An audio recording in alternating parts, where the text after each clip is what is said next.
샬롬, 주일을 마무리하며 또 월요일을 맞이하는데요. 특별하죠. 9월이 시작됩니다. 새로운 달에 새로운 책으로 묵상 시작하는 거 아시죠? 데살로니가 전서 후서 묵상을 합니다. 여러분, 데살로니가는 바울이 3주간 머물렀던 그런 도시였습니다. 데살로니가에 머문 기간이 길어야 3주, 짧은 시간 동안 복음을 전했구나 하는 걸 우리가 알 수 있죠. 그런데 많은 사람들이 예수를 주와 구주로 받았다라고 표현되어 있습니다. 그리고 곧 핍박이 찾아오기 시작했어요. 유대인들이 핍박을 했습니다. 그렇게 믿는 거 아니야? 핍박했어요. 너희들 이단이야? 핍박했습니다. 그리고 주변 사람들이 비난했겠죠. 경제적으로도 사회적으로도 불이익이 그들 가운데 찾아오기 시작했습니다. 그러니까 데살로니가 교회는 한마디로 말하면 박해 속에서 피어난 교회, 핍박 가운데 태어난 교회, 이렇게 말할 수 있습니다. 믿음을 지켜야 하지만 고난과 혼란이 그들 가운데 있었습니다. 흔들릴 수밖에 없죠. 여러분, 이제 막 예수 믿기 시작했는데 힘들어요. 그러면 흔들릴 수밖에 없잖아요. 그런 연약한 공동체였습니다. 그들에게 바울은 어떤 이미지였을까요? 마치 아버지 같지 않았을까요? 그래서 바울도 아버지가 어린 자녀들에게 쓰듯이 위로하고 격려하고 때로는 또 엄중하게 교훈도 하고 그러면서 편지를 보낸 것, 이것이 데살로니가 전후서라고 할 수 있습니다. 데살로니가라고 하는 도시는 로마 제국의 중요한 항구 중에 하나였습니다. 무역과 군사적인 요충지였고요. 또 자연스럽게 다양한 민족, 다양한 종교가 모여 있었습니다. 황제 숭배가 강했습니다. 황제를 신으로 섬기기도 했고 또 유대인 회당이 있어서 유대인들도 강력한 영향력을 갖고 있던 도시였습니다. 그러니까 복음을 받아들인 성도들은 곧바로 사회적으로 긴장할 수밖에 없는 그런 상황이었죠. 예수는 주이시다. 이것이 성도들의 고백이잖아요. 그리스도인의 고백이에요. 예수님이 주님이시다. 그런데 이 고백은 당시 사회, 특히 데살로니가는 로마 황제를 숭배하는 도시잖아요. 그런데 그 도시에 그러면 그 도시가 주장하는 것이 무엇이겠습니까? 그 도시는 가이사, 시저, 황제가 신이다. 황제가 우리의 주다라고 고백하는 이 제국의 고백과 정면으로 부딪히는 고백이 있을 수밖에 없었죠. 그 결과 신앙 때문에 직업도 잃어버릴 수 있죠. 가족과 서로 헤어질 수밖에 없죠. 핍박을 당하는 일이 생겨나는 거죠. 게다가 예수님의 재림에 대해서 잘못된 소문들이 돌았습니다. 어떤 사람들은 이미 주님의 날, 예수님 오시는 날이 왔다, 지나갔다 가르쳤고, 또 어떤 사람들은 곧 온다, 곧 끝이 올 것이다, 끝이 곧 오는데 뭘 일하냐, 일하지 말아라, 이렇게 게으르게 사는 사람들도 있었습니다. 교회 안에 혼란이 깊죠.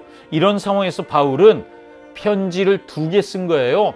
전서를 쓰고 곧이어 후서를 썼습니다. 전서는 위로와 격려를 담았고 후서는 교리적으로 좀 바꿔주고 또 실천적으로 어떻게 살아야 할지를 권면하는 그런 내용들을 담고 있다고 할 수 있습니다. 자, 먼저 데살로니가 전서를 살펴볼까요? 데살로니가 전서의 큰 주제는 재림의 소망 안에서 흔들리지 말라라는 말씀입니다. 바울은 먼저 성도들의 믿음을 칭찬합니다. 3주밖에 안 있었잖아요. 그런데 그들이 교회를 세웠어요. 그리고 그 교회가 이 어려움 속에서도 잘 버티고 있는 거예요. 그러니까 데살로니가전서 1장 3절 너희의 믿음의 역사와 사랑의 수고와 소망의 인내를 우리가 기억하노라. 바울이 안다는 거예요. 짧은 시간 안에 세워졌지만 그들의 믿음은 강했습니다. 그들의 사랑은 공동체를 세워갔습니다. 재림의 소망이 그들을 지탱하고 있었습니다. 그러나 동시에 바울은 또 그들에게 거룩한 삶을 촉구하지요. 데살로니가전서 4장 3절을 보면 하나님의 뜻은 이것이니 너희의 거룩함이라. 재림을 기다리며 살아가는 신앙은 단순한 감정이 아니죠. 반드시 삶의 변화가 있어야 되는 거예요. 곧 성결한 삶, 거룩한 삶을 드러내야 한다는 것입니다. 그리고 데살로니가 5장에 가면 우리가 너무나 잘 아는 말씀이 거기 있어요. 항상 기뻐하라, 쉬지 말고 기도하라, 범사에 감사하라. 이 말씀은 그저 긍정적으로 살아봐라 하는 말씀이 아닙니다. 핍박이 있잖아요. 인생이 불확실하잖아요. 장래가 불확실해요. 그런데 그 한가운데서 재림의 소망을 딱 붙잡고 재림의 소망 때문에 항상 기뻐할 수 있고 그분의 도우심을 믿기 때문에 그래서 그분의 도우심을 구하며 기도할 수 있고 모든 상황 속에서 감사할 수 있다는 신앙의 고백, 그 고백이 믿음의 고백 되어야 한다, 이 얘기를 해주는 것이죠. 놀라운 고백인 것입니다. 데살로니가 후서로 가볼까요? 데살로니가 후서는 좀 더 단호합니다. 교회 안에 주의 날이 이미 왔다, 이런 잘못된 가르침이 퍼져버린 거예요. 성도들이 혼란에 빠졌습니다. 어떤 사람들은 아예 일을 안 해요.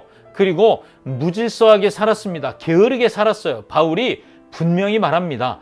누가 어떻게 하여도 너희 미혹되면 안 돼. 2장 3절에 그렇게 말하고 있죠.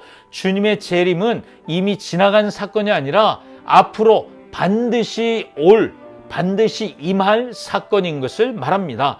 그때까지 우리가 어떻게 살아야 돼요? 데살로니가 후서를 통해 말하기를 흔들리지 말고 진리 위에 굳게 서 있어야 합니다. 그래서 바울은 게으름을 경계합니다. 데살로니가 후서 3장 10절에 이렇게 말해요.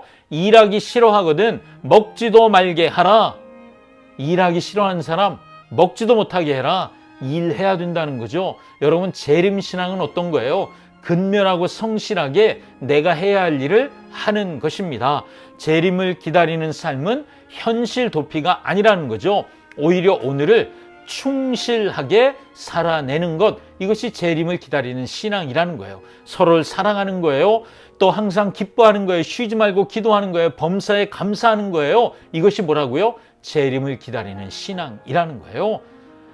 자, 이 데살로니가 전후서를 통해 우리는 하나님의 어떤 모습을 좀 집중적으로 살피면 좋을까요? 위로하시는 하나님이요, 환난 중에 성도들을 붙드시는 데살로니가전 3장에 나오죠. 거룩하게 하시는 하나님이요, 데살로니가전 4장 3절 5장 23절 삶을 성결로 이끄시는 하나님이요, 신실하신 하나님, 약속을 반드시 이루시는 데살로니가전서 5장 24절에요. 공의로 심판하시는 하나님, 악을 심판하시고 의를 세우시죠. 평강을 주시는 하나님, 고난 가운데도 마음의 평안을 주시는 데살로니가 후서 3장 16절 말씀처럼요. 이 하나님을 알 때 우리는 흔들리지 않고 끝까지 재림의 믿음으로 살아갈 수 있습니다. 여러분, 어떤 상황에 계십니까? 데살로니가 교회처럼 힘드십니까? 예수 믿기 쉽지 않아, 나 요즘 신앙생활 어려워 라고 여러분 혹시 되뇌이고 계십니까? 그렇다면 바울의 말, 바울을 통해 주시는 하나님의 말씀을 붙드십시오. 소망을 붙들랍니다. 주님 반드시 오십니다. 인내하시랍니다. 고난 속에서도 믿음을 지키는 게 재림의 신앙입니다. 평강을 누리시랍니다. 주님은 언제나 우리 마음에 평강을 주십니다. 바울이 전해주는 재림 신앙, 그것이 균형이 있는 것을 우리가 보지요. 미래에 대한 소망, 그리고 현재는 성실하게 살아가는 삶. 여러분, 우리가 이렇게 살기 시작할 때 다시 오실 주님을 우리가 만나는 놀라운 복이 우리 모두에게 있을 줄 믿습니다. 기도할까요? 사랑하는 주님, 데살로니가 교회를 붙드셨던 그 은혜로 우리를 붙들어 주십시오. 재림의 소망 때문에 기뻐하게 하시고 기도하게 하시고 감사하게 하시옵소서. 게으르지 않고 흔들리지 않으며 오늘을 성실하게 살아가는 자들 되도록 데살로니가 전후서를 통해 우리를 가르쳐 주시옵소서. 예수님의 이름으로 기도합니다. 아멘. 아멘. 데살로니가 전서 묵상에서 만날게요. 샬롬.